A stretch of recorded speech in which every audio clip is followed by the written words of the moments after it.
Yayasan Pendidikan Nasional dan Yayasan Super Connection itu menjembatani aspirasi-aspirasi yang muncul di masyarakat. Masyarakat kebutuhannya apa, industri apa. Nah, kita mencoba mensinergikan itu.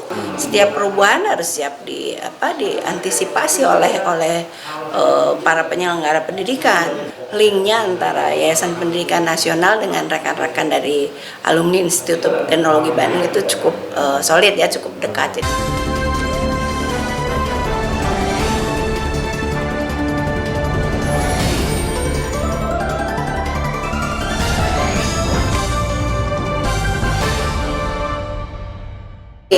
Acara ini adalah gagasan yang muncul dari masyarakat. Kemudian Yayasan Pendidikan Nasional dan Yayasan Super Connection itu menjembatani aspirasi-aspirasi yang muncul di masyarakat terkait dengan pendidikan. Isunya banyak ya, kurikulum, kemudian masalah tentang pembiayaan pendidikan. Itu kan semua saling terkait, yang ujungnya adalah kita berharap meningkatkan kualitas pendidikan.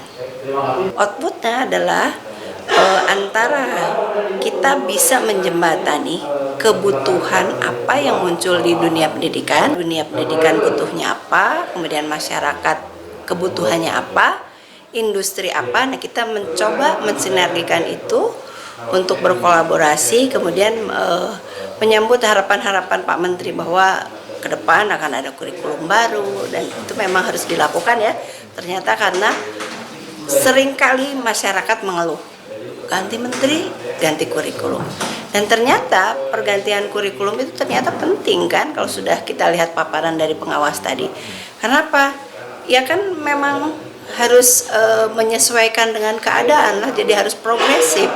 Setiap perubahan harus siap diantisipasi oleh para penyelenggara pendidikan. Nah, termasuk stakeholdernya yang di dalamnya kita ingin libatkan untuk menuju pencapaian yang baik.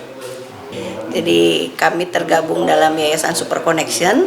Kemudian dari Yayasan Pendidikan Nasional, ini adalah salah satu contoh.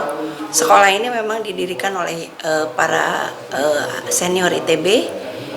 Dulu kami melahirkan SMP, SMA itu sudah kurang lebih yayasan ini berdiri 70 tahun. Dan sebetulnya gagasan-gagasan yang implementatif itu di SMK tuh sudah banyak dilakukan, di SMK Nasional. Karena memang linknya antara Yayasan Pendidikan Nasional dengan rekan-rekan dari alumni Institut Teknologi Bandung itu cukup solid ya, cukup dekat. Jadi aplikasi justru banyak kami lakukan di sini, tapi kami mengajak sekolah lain ya, sekolah lain yang memang ingin terlibat di dalam pengembangan diri sekolahnya itu bisa gabung dengan kita.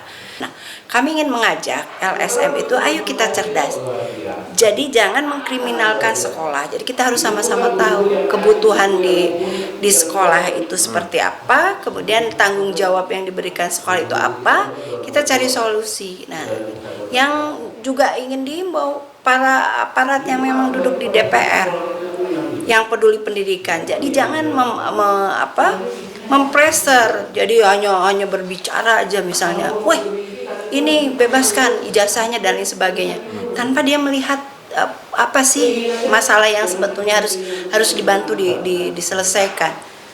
Paling oke malah kalau mereka berpikir, oh ini ada dana aspirasi misalnya ya yang bisa disalurkan. Nah itu, jadi jangan bebaskan ini dengan mengkriminalkan sekolah, mempublikasi, mempressure seolah-olah nanti dana RMP-nya, dana apa ditahan misalnya ya, atau dana BPM, itu kan bukan sebuah solusi. Mari kita bangun dunia pendidikan itu dengan kerjasama yang baik. Solusi saya kira pasti akan selalu ada. Tidak perlu kita membuat situasi makin rumit ya. Mari duduk bersama, mari kita bahas ya.